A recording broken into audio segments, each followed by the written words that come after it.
Council Member Jackson. Yes. Welcome. Thank you for being here with us today. Glad to be here with you.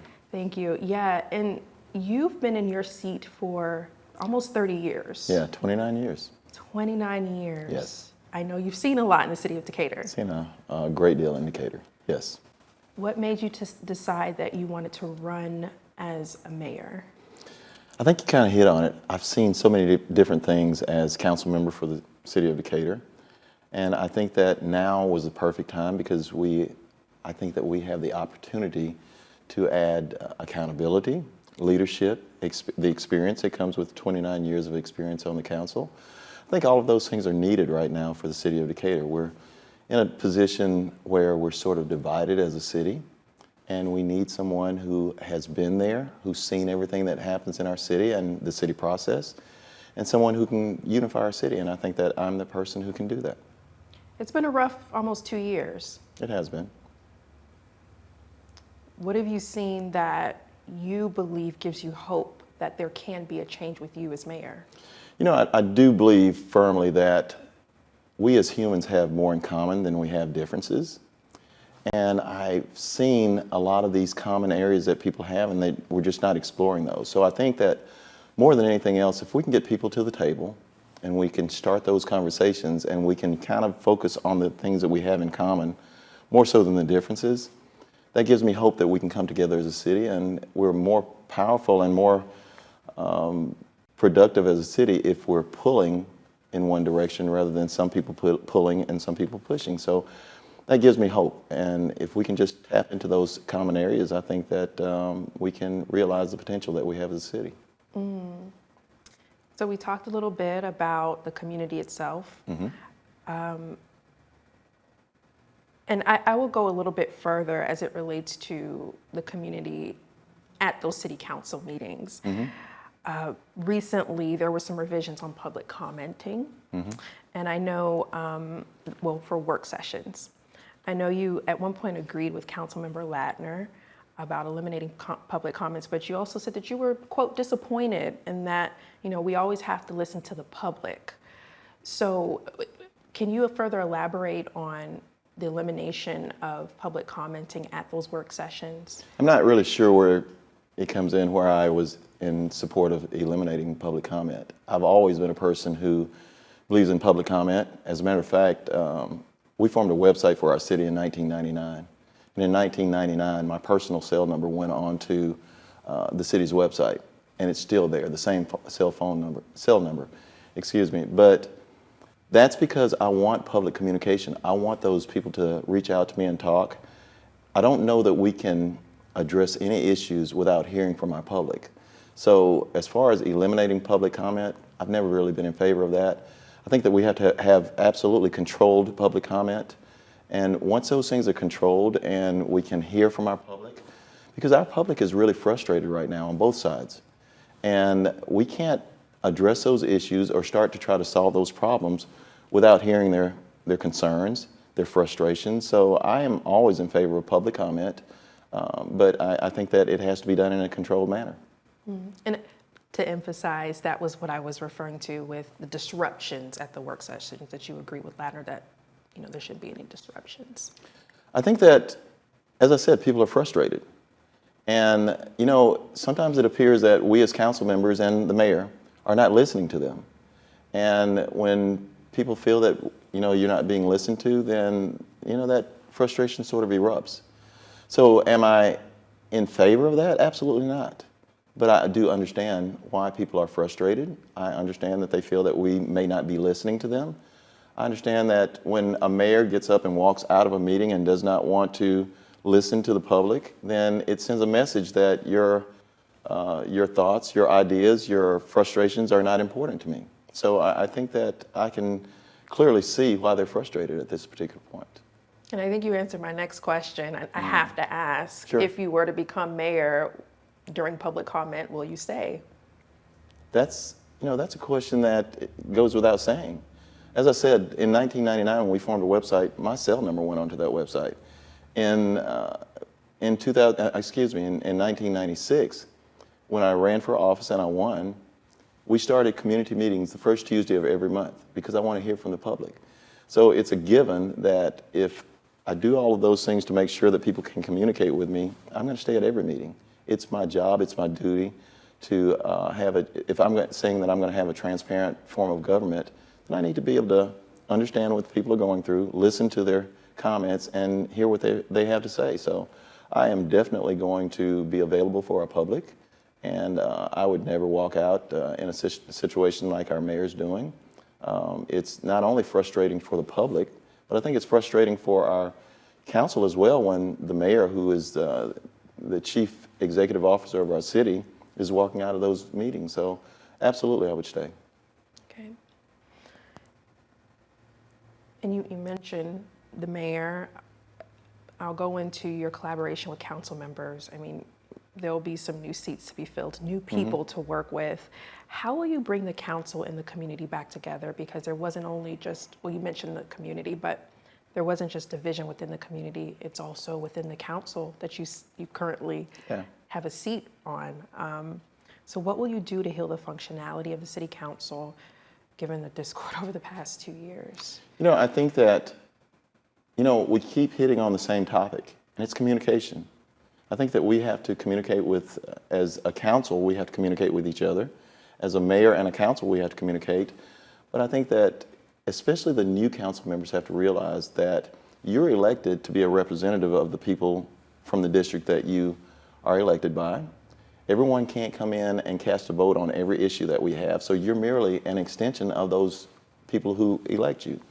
So it's important for them to realize that if we are going to move forward as a city, that we have to communicate, that we have to remain open and listen to the ideas and the concerns and the thoughts of the people of our communities and districts. And I think that that's how we bring our council together, is just through communication, just through an understanding that we can't function as a government if we don't communicate so that we can take care of the needs of our citizens.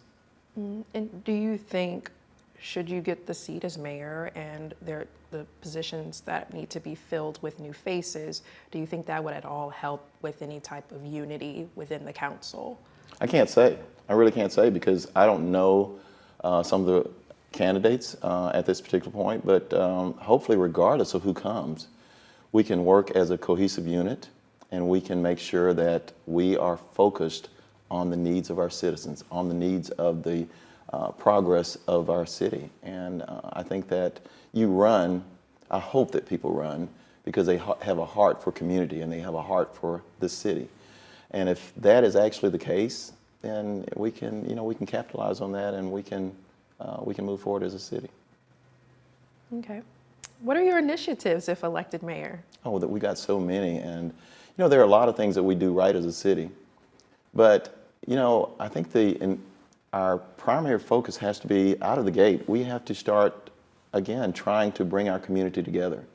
Our community is so divided right now. We've got issues that we have to address as far as our homeless population. We have issues that we have to address as far as our mental health citizens who are suffering from mental health issues. We have to deal with those issues, and we have to address those issues. We can't run away from that, because it does impact our community when we have a homeless population. It's not just the homeless who are being impacted by that. Our community is impacted by that. So we have to do a better job, Kanisha, of partnering with our agencies that are already working in those areas, and make sure that the city can be a part of those, of the healing process with those. So initiatives are many, but the key ones that we have to deal with are bringing our city together, our homeless population, our mental health population as well, people who are in need of mental health care. And so we have to deal with those issues and address those issues. Yeah, the Tennessee Valley as a whole is growing, but specifically in Decatur it is. And how do you intend to address that growth? Are you all looking at different funding options and budgeting? How do you plan to, infrastructure, how do you plan to meet that need, because the area is growing? I think that we address that through all of those areas. We have to deal with it through infrastructure, but we've already started the process, Kanisha. As you're aware, last week we hired a new planning director, and we've not had a planning director in our planning department since 2009. which is almost unforgivable. And we've asked for it, and now this council has realized the need for that. But our planning director is going to address a lot of the things that we've been lacking as far as our our progress and growth. And so I think that a lot of the issues that we have with our growth, we'll have to rely on that person to kind of direct us and say, this is the direction we need to move in, something that we haven't had for about 16 years now. And this was an effort that you supported? Absolutely. I've supported it for the last few councils since we've not had it. I was on the council in 2009 when our planning director was taken away from us by Huntsville. And we have, since that time, I have advocated for a new planning director. And fortunately, we've come to a point now, many years later, where we're going to fill that position. Speaking of positions, have a new chief of police. We do. And you have a new deputy chief, which is a first. We have that as well. Yes. How do you plan on working, because that's another part of the divide in the community, how do you plan on working with the chief and the deputy chief? I think that we already have a great relationship. Our chief is a person who is a hands-on chief. But we've gotten so many compliments already from our police department and our police officers. I've spoken with other council members who have gotten the compliments that I've gotten as well from our police officers who have basically said thank you. And I think that our police department was lacking in structure.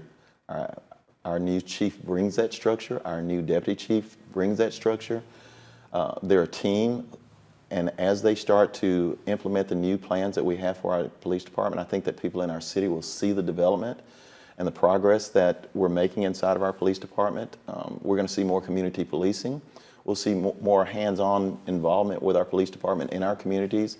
We are looking at restarting our PALS program, which would put our police in the presence of our children at a younger age so that they're more familiar with the officers and they're more comfortable with our officers. So our police chief is already doing a great job. He came out of the gate running, and he's implementing a lot of new changes. And we had a conversation today where he's looking at revamping our internal affairs department. And so it's just a complete, I won't say complete, but it's an overhaul of our police department that he's bringing forth. And I think our citizens are going to be very satisfied with that and very happy with the results that they see. Okay. My last question for you. Are we finished already? Yes, Oh, believe wow. it or not. Okay. We've covered a lot of ground, but this one, I believe this gives you a chance to speak on it. Councilmember Pepper claims of you using unsafe property as a residence on election forms, questioning if it meets candidacy requirements, that it's not structurally safe. I understand it's in litigation right now, but are you able to discuss it? Are you able to address the situation? Absolutely. Okay. I'd be glad to. In October of 2022, a person who was under the influence ran into our home at a very high rate of speed. And he shifted the foundation of our house. Our house is literally off the foundation, a home that we've lived in since 1989. Our roof line was shifted. Our floors are shifted throughout the entire house. It was great impact. There have been many Attorney General's opinions that have supported exactly what I'm doing. And in a catastrophic situation as our family is in right now, you can, as long as your intent is to come back to that home, and that is our intent, that's our home, we are able to live in the city of Decatur. Actually, we don't even have to live in the city of Decatur by the guidelines, but we are living in the city of Decatur. That is our residence. That was the address that I used on my application to run for mayor. And so I think that the biggest problem that I see with this is that our family is going through a really, really tough time right now because we've been out of our home for almost 3 years now. And we are in a litigation, with Allstate. And with that being the case, for someone to try to turn this into a political situation is almost shameful. And I think that politics is one thing. And I think it's important that we support the candidate of our choice. But when you support that, when you go beyond that, beyond just supporting a candidate and trying to hurt someone else in the process, I think that that's unacceptable. It's shameful. So what Hunter Pepper did is inexcusable. It's something that I would never do. And I hope that future representatives of our city would never go to those extremes in any situation, that it becomes more of a situation where we're focused on city business, we're focused on the best candidate, and we're focused on moving our city forward. And if we do that, then I think we'll be okay as a city. Okay. All right, we have it now. We have the response Absolutely. to that. Anything else you want to add? I just want to add that I am a very, well, are they going to edit this? They're going to edit this, of course. Yeah, yeah. Okay. I just want to add that I am the most qualified candidate for the mayor's seat. I have served this city for 29 years. I have served it with integrity. I am the most educated, the most experienced, the most trained person for this position. I go into this position day one understanding what a mayor is supposed to do. I've been there. When we've done bond issues or road improvements, anything that we do that I will do as a mayor, I've already experienced that. I don't have to have an assistant mayor. I don't have to have anyone assisting me in the process. We just hit the ground running. So I think that people are ready for our city to move forward. And if we are going to move forward as a city, it can't be a popularity contest. It can't be a situation where I like this guy or I've known this person for the past 30 years. We've got to look at the candidate who can best move our city forward. And that comes with the experience and the education and the training that I've had over the past almost 30 years.